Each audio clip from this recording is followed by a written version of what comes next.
Our next unit is going to be on vectors and some of the more complicated things that we can do with them, and especially starting to look at two-dimensional motion and how we might represent that with our vectors.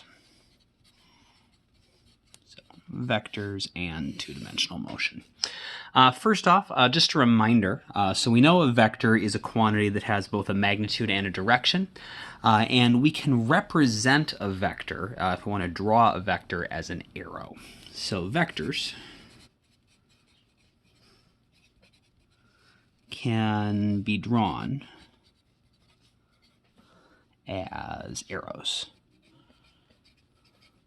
And the reason an arrow works so well is because it has the two things we need. It has a direction. That part should be really obvious. So we can draw it as arrows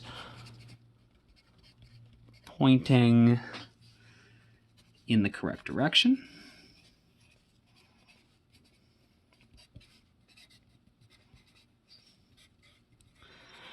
But then the arrow can also be drawn different lengths, and so as long as you have some sort of scale, you can change the length of your vector to match the magnitude it needs to represent. So pointing in the correct direction with length proportional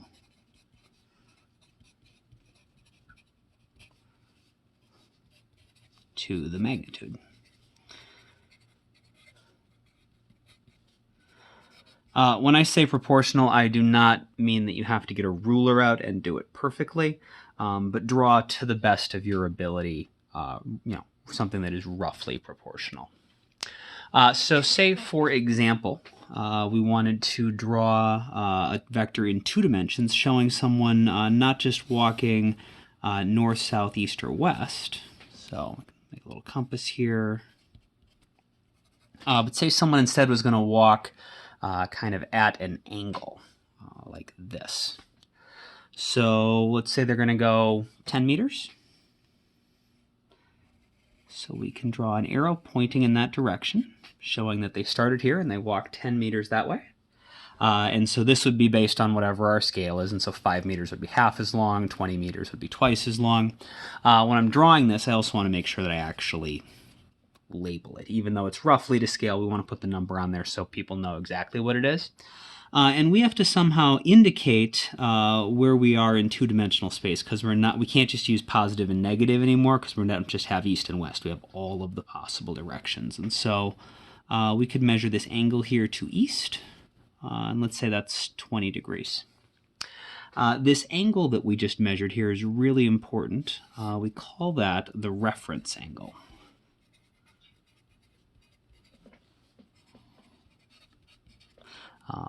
The symbol we use for it is theta, if you don't actually know what number it is.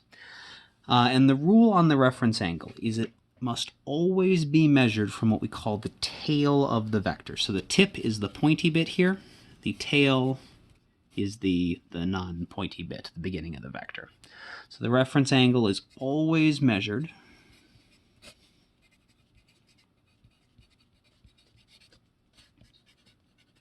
from the tail of the vector to something that other people can find. The whole point of using the reference angle is to tell us what angle it is to this vector that could be pointing anywhere to something other people can find.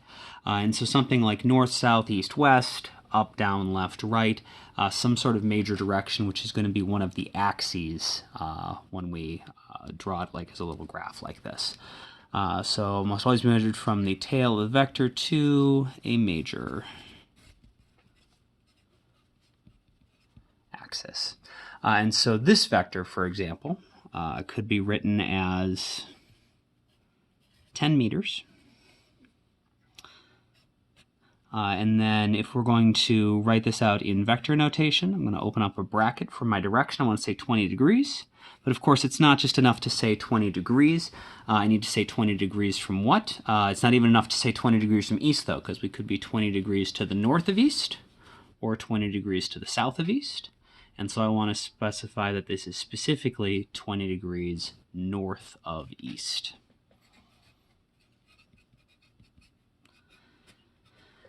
And so there's two ways we can represent our vectors. You can either draw it, in which case you draw a sketch to the best of your ability, make it roughly proportional to the magnitude in length, indicate the angle. Again, draw it the best you can, actually write the angle. That's so people can tell what's going on, and we can tell from the picture that this is north of east, or you can write it out without the picture in this vector notation. We should be able to do both.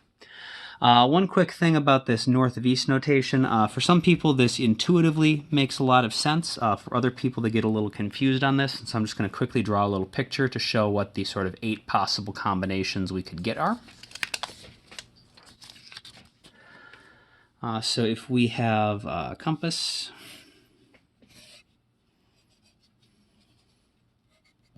like this.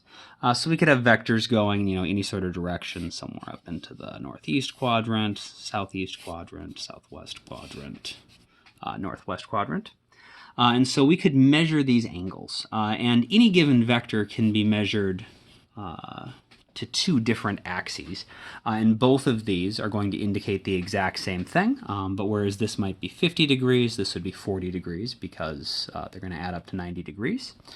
And so we can't just say northeast because, these are going to be different angles, and it depends on if you're measuring from north or from east. And so if we're describing this one, to get this angle, you would start off facing east, and then you would have to turn to the north of east. And so we call this north of east. Whereas to get this one, you would start off facing north, and then you would have to turn to the east of north. Say east of north. And so you can see that we're going to have, for any given quadrant, like our northeast quadrant here, we'll have the same 2 letters, but the order they're in is flipped based on which side you're measuring from. The second letter is always the major direction you're starting from, and then the first one indicates where you're turning from there. Like down here, this would be, we'd start off pointing south, and then to find this vector with this angle, we would be turning to the east of south. Go ahead and pause the video and try to just label the other 5 angles, and then turn the video back on when you think you got them. Okay, so this is east of south. This is going to be south of east. This is going to be south of west. This will be west of south. This is going to be north of west, and this will be west of north. Okay, so let's say we want to use our vectors to try to describe a physical situation. Say, for example, I am standing in a room. So maybe we can have like a top view of the room like this, and I start somewhere, and I'm going to walk 3 meters to the east and 2 meters to the north, so I'm going to walk over and up, and I want to know what my displacement is from the beginning to the end. And so if I walk 3 meters and 2 meters, we can see that how far I end relative to where I started is not just 3 plus 2, it's not just 5 meters. And so I need to figure out how far I actually am from where I started, and I need to figure out what direction it is that I went. And so if we were going to represent this as a math problem, we have 2 displacements. I have a displacement of 3 meters to the east, and then I have a displacement of 2 meters to the north. And those happen sequentially. First I went 3 meters to the east, then I went 2 meters to the north. And so we can represent that as addition. First I did this, and then I did this. And we want to know, if I displace myself 3 meters to the east and 2 meters to the north, what is my total displacement? How far am I from where I started? And what direction did I ultimately move relative to where I started? And so we can draw sort of a better version of this picture using vectors. And we want to make sure that we map out exactly what happened. So I started off going 3 meters to the east. And so I'll draw my vector pointing 3 meters to the east. And then I go 2 meters to the north. And so if this is a little map where I started here, first I walked 3 meters to the east, then I turned and walked 2 meters to the north. So my second vector has to be connected to my first one. The tip of the second one will go to the tail of the second one, the tail of the second one goes to the tip of the first one. So this shows a continuous path. First I walk 3 meters, and then I walk 2 meters, which means that I ended here. And so that means that my total displacement, my total change in position, is from here to here. And my direction, since I started here and ended here, is going to be that way. And so what I'm looking for is the length of that line is going to be how far I moved, and the direction I moved is going to be the direction of that arrow from start to end. And so we call this total that we get when we add two vectors together the resultant, which just means the sum of our vectors. It's just a fancy word for the sum. And the symbol we're going to use for that is an R. So if I want to figure out my resultant vector, it's got a magnitude, so I can just use the Pythagorean theorem, because this should be a nice right triangle. So we got 2 squared plus 3 squared. Take the square root, because 2 squared plus 3 squared is r squared, so r is going to be the square root of 2 squared plus 3 squared, and so that should be 3.61 meters. Of course, it's not just enough to say 3.61 meters, because I'm looking for a vector. My original stuff had direction, so I need to know what direction this 3.61 meters is. And so when I measure my reference angle, I was going to go from the tail of the vector right here to a major axis, and luckily, if we just close this part of our triangle, we'll be measuring to east, and so we got to find that angle. So I've got a right triangle. I know the opposite side and the adjacent side. And so using SOHCAHTOA, I've got opposite and adjacent. Tangent makes the most sense. So tangent of my angle is the opposite over the adjacent. That means that my angle is going to be the arctangent of 2 over 3, which comes out to be 33.7 degrees. Of course, it's not just enough to say 33.7 degrees on our picture. It's fine, but if I'm going to write the answer out in vector notation, which since my original problem was in this notation, I should write the final answer out that way. I got to put everything together. 3.61 meters, 33.7 degrees, and that is from east. And we're measuring the angle that we would have to turn to the north of east to get that direction. So 33.7 degrees north of east. So we're going to use this relatively simple problem, or what should hopefully have been pretty easy to visualize, to come up with a general rule for adding vectors together. Because when we start to get to vectors that are harder to visualize, things like adding together accelerations or forces or momentums or things that we'll talk about in the future, it's not always as simple as just imagining someone walking around in a room. And so what we notice is that we were able to draw the two vectors we were adding together, just as this little diagram where the tip of the first one connected to the tail of the second one, and they just sort of daisy-chained together, and then the resultant went from the beginning to the end, which meant it was connected tail to tail and tip to tip. And so everything being added was connected tip to tail, and then the only thing connected not tip to tail is the resultant.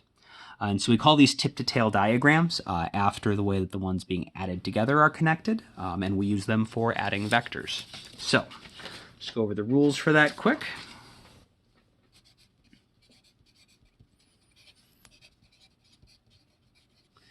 Adding vectors with what we call tip to tail diagrams. So first off, we draw the vectors that are being added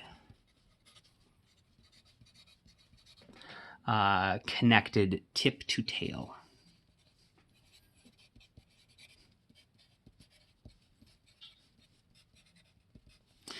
And I want to point out, it doesn't actually matter which one you start with. So there doesn't actually say you don't have to do the first one and then the second one, but the two that you're being adding together do have to be connected tip to tail. So like if we look back at our picture here, I could have gone from the start 2 meters to the north and then 3 meters to the west. I would have ended in exactly the same spot. And so, but I would still have been connecting my north vector and my east vector tip to tail. And so the two that are being added together have to be connected tip to tail. Whichever order you want to put them in for the drawing, whatever's most convenient, that's fine. But you have to make sure the ones you're adding together are connected tip to tail. And you can do that whether there's 2 vectors, 3 vectors, 300 vectors, just daisy chain them all together, connected tip to tail. And then we're going to draw one final vector. That was the resultant, the sum, going from the beginning to the end. The resultant, the sum, is drawn from the very beginning, so the tail of the first vector you drew, to the end, which is going to be the tip of the last vector you drew.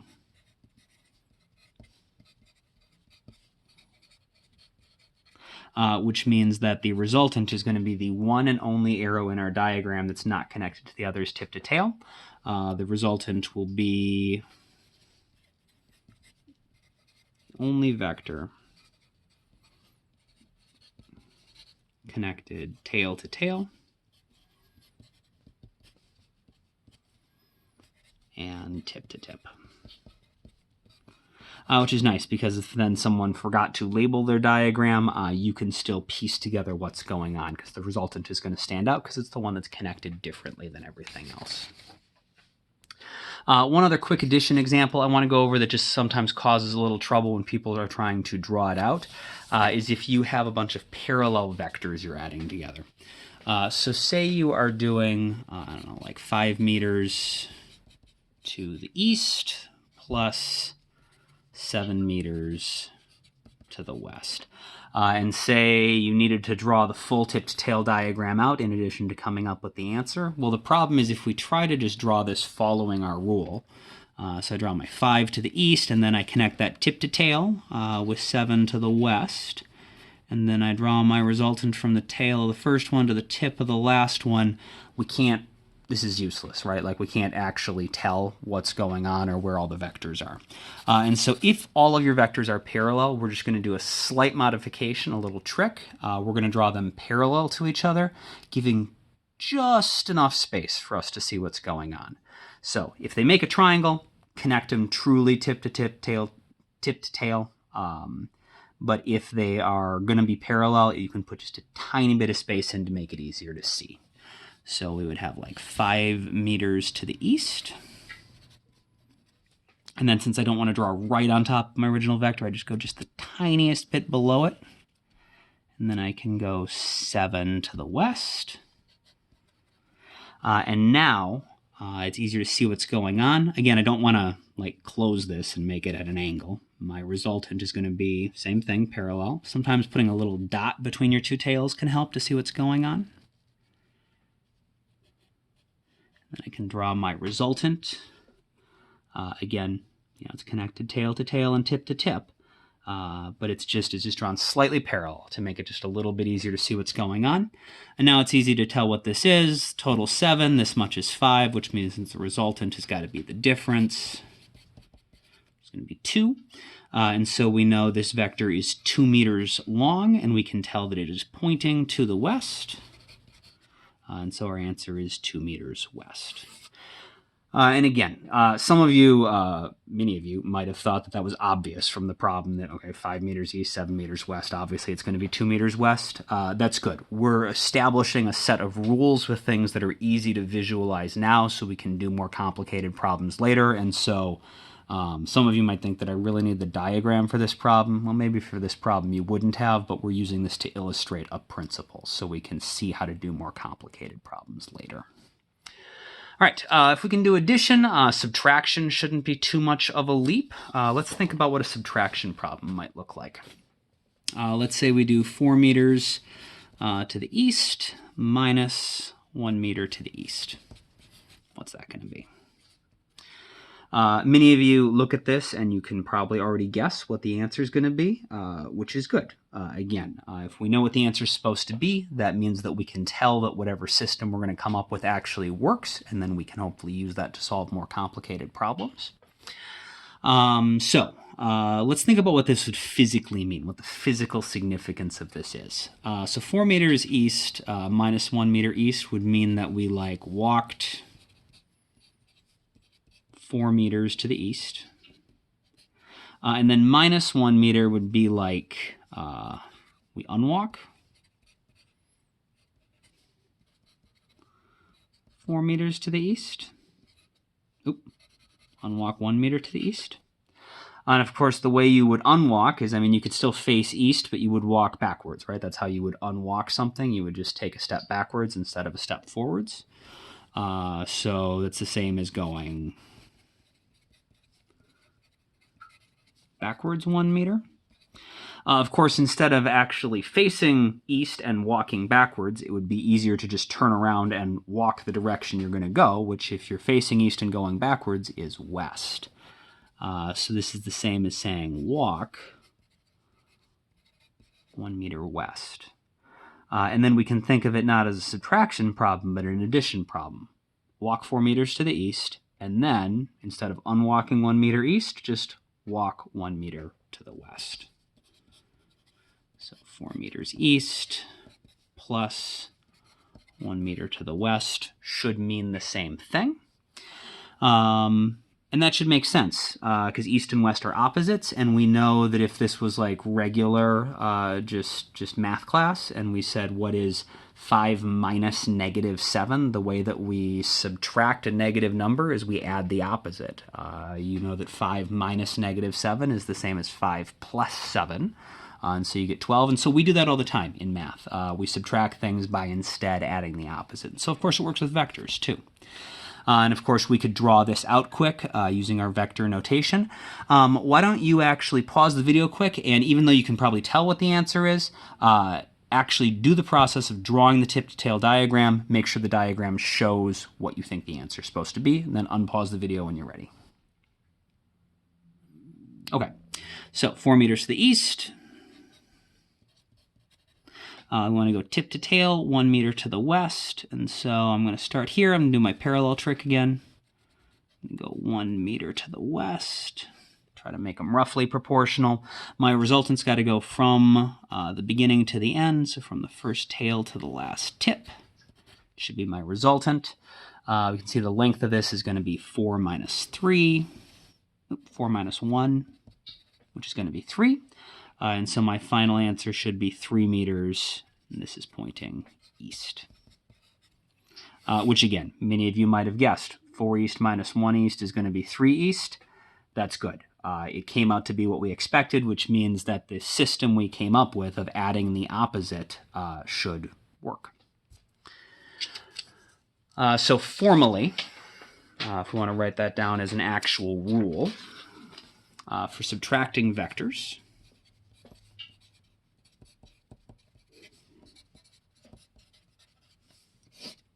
it's really easy. You're going to rewrite the subtraction problem as an addition problem.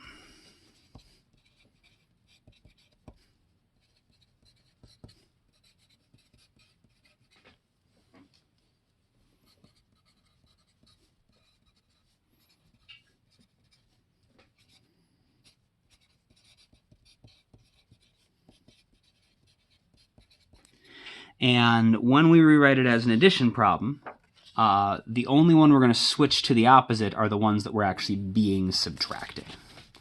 So rewrite as problem as an addition problem, replacing any vector being subtracted with its opposite.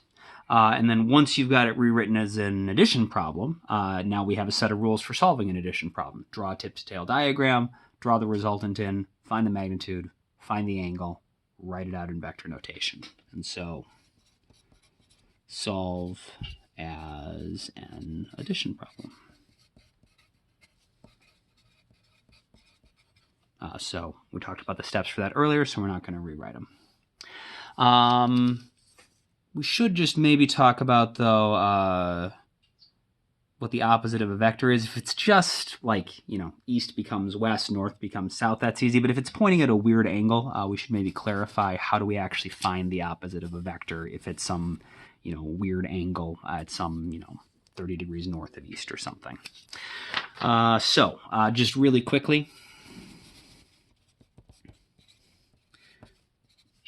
if you need to find the opposite of a vector, so let's say our original vector was going to be, what did I say, 30 degrees north of east. Let's do 5 meters, 30 degrees north of east. So if this is our original, the opposite is just going to point in the opposite direction, right? And it should still be 5 meters long because it's just the opposite of this. And so it'll point out straight out the other side, be the exact same length. So that's my opposite here. And if it's pointing right at the other side, we have vertical angles here, and so this has got to be 30 degrees as well. And so that means that our original vector we would describe as 5 meters. 30 degrees, this is north of east. And the opposite then is going to be 5 meters, 30 degrees still. But now this is south of west. And so if you look at what's happened here, all of the number parts have stayed the same. 5 meters stays the same, 30 degrees stays the same, the of stays the same, all the brackets stay in the same place. The only thing that has changed is each individual instance of a direction has been replaced with its opposite. North has become south, east has become west. And so the magnitude and the angle number, the magnitude of the angle itself, stay the same. But anytime there is a direction, letter or word, we replace each instance of a direction with its opposite, which is why, so north becomes south,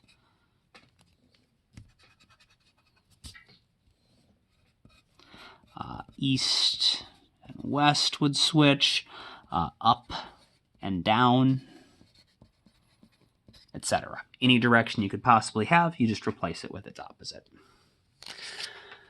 And so we'll just put this all together with one final problem to sort of check your understanding. I'm going to write the problem out, and then I would like you to go through the full process. I would like you to pause the video and do everything we've talked about, including the diagram and everything.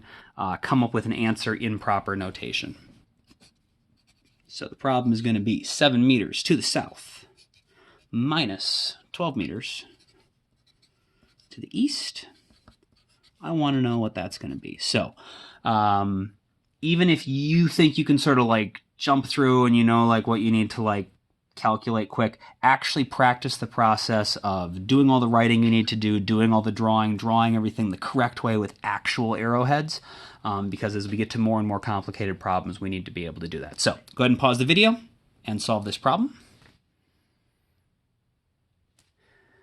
All right, here we go.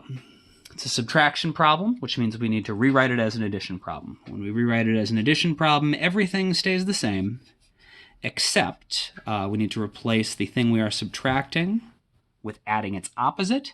The opposite, the only thing that changes is any instance of an actual direction becomes its opposite, so east becomes west. Now it's an addition problem, so our next step is to do a tip-to-tail diagram. So I've got to do my 7 south and my 12 west connected tip-to-tail. So if I go 7 to the south and 12 to the west, it's going to look like that. I've got the tip of my 7 connected to the tail of my 12. I also could have gone 12 and then 7. That would be fine. That would still get me from my beginning to my ending point. What is not okay, don't do this. We would never do like 7 and 12 like this, they're connected tail to tail. That's not going to work. We also can't do 7 like this and 12 like that. That's connected tip to tip. Don't do that. All right, so we got our 7 south and our 12 west connected tip to tail. The resultant goes from the beginning to the end. And so it should be pointing that way. That's our resultant. To find the resultant, it's going to be, we can just do the Pythagorean theorem because we got a nice right triangle. So 7 squared plus 12 squared. Take the square root, and we get about 13.9 meters. For the angle, I need to measure my reference angle. And so here, the way I drew it would make the most sense. We would measure this angle to the west of south. If you drew the other way, if you did 12 west and then 7 south as you're drawing, you could measure this angle and get the angle south of west. So our angle is going to be, I've got a right triangle, I've got opposite and adjacent, so I'll use arctangent. 12 over 7, I can tell it's got to be something bigger than 45 degrees because the opposite side is bigger than the adjacent side. This comes out to be, I think it's 59.7-ish degrees.